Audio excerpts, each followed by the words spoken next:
Hey, Dustin Tibbetts here, financial advisor with Jazz Wealth Managers. I'm not distracted. We're focused. We're going to do this. Welcome to our FinTip series. Typically, these are very short videos. We go through a quick tip, try to show you something, maybe say a few words that get you thinking, go checking, asking questions, things like that. Of course, we hope you check us out at jazzwealth.com. We are investment managers for you, just like all the big guys, but we do a whole lot more because we know we're the small fish in the big pond. We got to prove it to you. But anyways, today, I'm going to take a little bit more time. So what I'm going to do is today I'm talking to those of you that have 10 to 15 years until retirement, and then those of you that are in retirement or very, very close. That's who I'm talking to, and I'm going to spend some time on this, so it may not be a shorter video, but I think you'll like it, right? Because what I want to do is I want to get you thinking about your withdrawal strategy. I spend so much time going over investments. It's my passion. It's what I like doing. So we usually focus on volatility, investments, all this great stuff as you're putting money in. But now we've got to start thinking about when the money comes out. You know, there's a huge difference in how you take the money out. And I'm not saying that to scare you. I'm going to actually show you. So we want to make sure your withdrawal strategy is at least in the back of your head. If you're about to retire, we have to go over this. It's something that you have to do. And to do this, what I'm going to do is actually use our example here. This is Nest Egg's financial planning software we use. It's called Right Capital if you want to check it out and see what kind of features it has, but they let us put our own name on there. So we call it Nest Egg. I thought it sounded cuter. Anyways, I'm going to use our sample customer here. I've done a few things differently. You may remember we've done previous videos on debt strategies, refinancing, and all this stuff. Here's what I'm going to do. I'm going to go over real quick who is this person so you can either relate or find common ground here, all right? First thing I'm going to do is just give you an overview. Louis Armstrong is his name. His wife is Lucille. I made his age 49 this time, Lucille 37, because I'm trying to create a separation in age there. I'll show you in a second. They've got expenses, pre-retirement expenses of that. We don't have to go through that. They have savings plans. This is the focus. They got a 401k they're putting money in, getting a match and everything. Lucille's got a 401k putting 5% in, up to the match, what she's doing. They got a Roth IRA here with us, putting $1,500 in there. Lucille's got a Roth with us, putting $5,000 in there. He's got a health savings account as well, okay? So that's their savings at the moment. Income. He makes 100, she makes 70. We're estimating Social Security. That's not really a topic for this. It'll come in. All right, let's check it out. When they retire, Louis wants to retire at 65, Lucille at 63. I did that intentionally. They need basically $90,000 a year or $7,500 a month in retirement expenses. That's how much they want to live off of. That's their number, $90,000 a year. And here's the important thing. We don't care about bank accounts today. We care about investments. We've got a handful of different investments here. We have post-tax with the Roth, meaning it's tax-free. We've got pre-tax. This is an old 401, it's a rollover, so pre-tax. HSA, potentially pre-tax. It is tax-free, of course, if you use it for medical expenses, but let's pretend he's using it for a retirement account. And then we've got a taxable account, which is basically long-term, short-term capital gains. So there's some flexibility on how taxes get paid there. Okay, let's pretend that he's ready to start taking money out. What account does he take money from? How do we know which ones to take money from? There's actually quite a huge difference here. So now instead of pretending and playing the investing game, we're going to go over to the withdrawal game here. So what I'm going to do, and let's go like that so you can see it. Here is the current withdrawal strategy. So they're obviously not retired. Everything's cool. They retire. Income drops. We've got to take what? $90,000. I can't move my cursor, but you could say adjusted taxable income just over $90,000. Little inflation baked in there. And so here's what we've got. We have an equal withdrawal strategy down here. We're modeling almost just a proportionate withdrawal strategy. We take from the taxable account, take from some from the tax deferred, take some from tax-free accounts, and Louis has all of that. To detail that, we'll go down to 65 where he retires. This is where Louis is going to retire. Lucille's going to continue to work. They need $90,000, right, when he retires.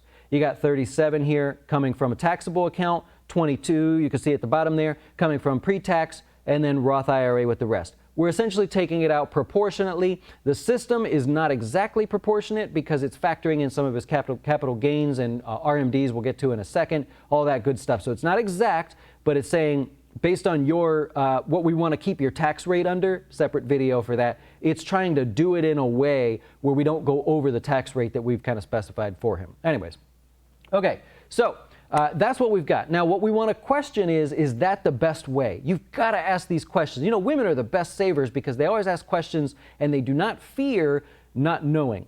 I went with the family, some in-laws, to the gun range. I'm not a gun guy. I just thought it'd be fun. I went there and I was truly a man at that moment. I was like, I don't know much about this, and I was trying to be cool, you know, like I don't know.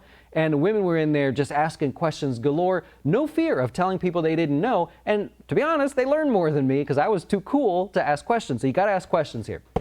Okay, let's say your question is, well, how do I know that's the best way, right? Let's try something different. What if we take from a number of different scenarios? What if we go taxable first, and if we can't get all the money from the taxable, we go to tax-free, which is the Roth in this case. And then if we can't get all of our retirement income there, let's go to tax-deferred last. You could choose from any number of these scenarios, but I'm going to just, I haven't done this yet, so I'm just going to click and see.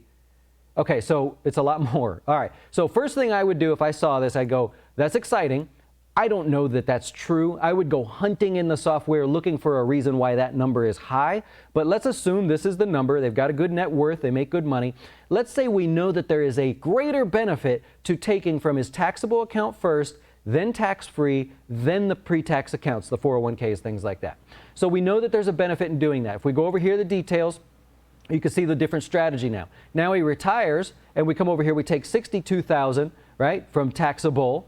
Then we go tax-free, we take the $11,000, and he already has enough money, so we don't need to take anything from tax-deferred. It's an idea, maybe not the best, but it's one idea. Now you'll notice as you go down here, 72, this is going to come into play later, we got RMDs in there, right? In a tax-deferred account, you have to take the required minimum distribution. That's what it's starting to factor in there for his account. So it's essentially going to drain those out there if you're questioning what that is there. Okay, so we're looking at this and we say, okay, there is an advantage to this strategy here. There may be other advantages to others, but I want to show you how this plays out. And I'm sorry for taking a little bit longer today, but this is so important because obviously there's a lot more dollars there.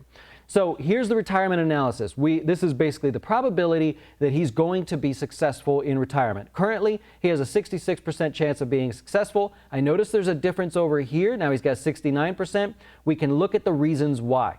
Retiring at 65, 63, blah, blah, blah. Here's the reason why. Debt proposal. Remember in our previous video, I might have already linked it. I'll try to link it if YouTube lets me.